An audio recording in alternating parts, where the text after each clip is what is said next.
Rekonsiliasi NU PKI.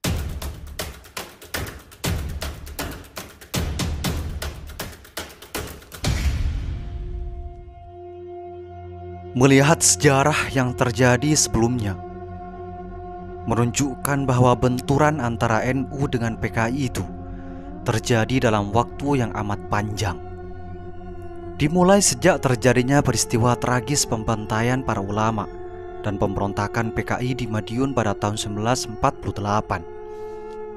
Bahkan bisa dirunut hingga peristiwa sebelumnya, yaitu pemberontakan PKI di Pekalongan pada tahun 1945. PKI secara agresif menyerang NU baik ajaran agamanya maupun merampas aset yang dimiliki baik tanah, hasil pertanian, maupun pendudukan dan pembakaran masjid. NU bangkit melawan. Dengan demikian, konflik antara NU dengan PKI adalah konflik horizontal, sebuah perang saudara. Penyulutnya bukan pihak ketiga, apakah tentara atau intelijen asing, tetapi langkah PKI itu sendiri.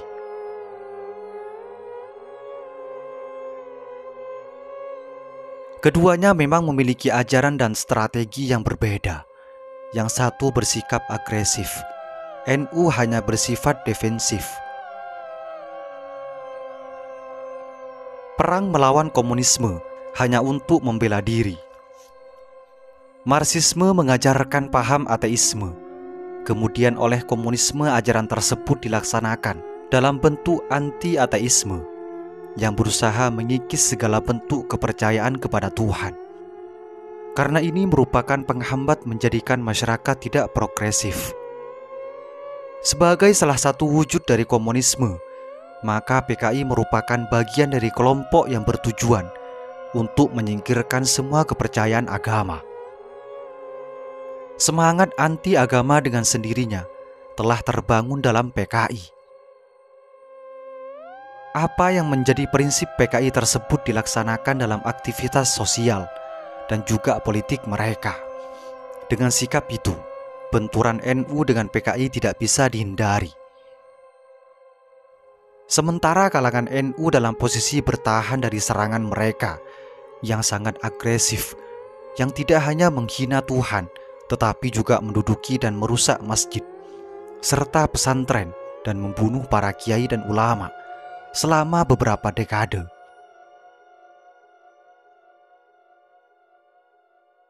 NU menyerang PKI memiliki alasan syar'i teologis untuk membela dan melindungi ajaran Islam Ahlus Sunnah wal Jamaah, serta alasan siasi atau politik, yaitu membela Pancasila sebagai dasar dan ideologi negara.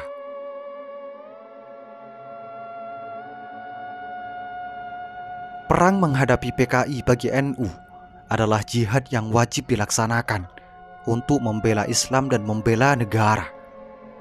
Karena itu tugas tersebut dilaksanakan dengan penuh kesungguhan. Hampir semua tulisan NU menyebutkan bahwa perang melawan PKI merupakan bagian dari jihad. Karena perang melawan PKI adalah berdasarkan perintah agama dan tugas negara. Ini berarti tindakan yang dilakukan NU tidak didorong adanya rasa dendam antar tokoh atau persaingan antara partai, tetapi betul-betul dilaksanakan atas nama agama dan negara. NU juga mengeluarkan fatwa bahwa apabila ada PKI yang telah menyatakan taubat dengan mengucapkan kalimat syahadat, maka mereka tidak boleh dibunuh dan harus dipulihkan hak-hak mereka. Sesengit apapun perang, tetapi dendam harus dijauhkan. Karena itu setelah perang selesai dengan kemenangan pihak NU dan TNI, sementara kekalahan telak dialami PKI, maka di situ tidak tercermin adanya kebencian bahwa beberapa pasukan Ansor yang ikut membunuh orang-orang komunis. Mereka ikut datang ke rumah mereka, melakukan takziah, membacakan tahlil, dan sebagainya. Inilah yang disebut dengan rekonsiliasi alami. Sebuah konflik sosial yang diselesaikan secara sosial. Selain itu juga ada usulan untuk melawan rekonsiliasi politik yang menempatkan konflik ini sebagai konflik politik yang bersifat vertikal dan horizontal.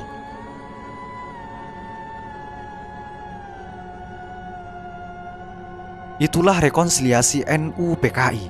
Semoga ini menjadi wawasan bagi kita semua dan menjadi pelajaran atau pengetahuan bagi masa yang akan datang. Semoga informasi ini bermanfaat. Assalamualaikum warahmatullahi wabarakatuh.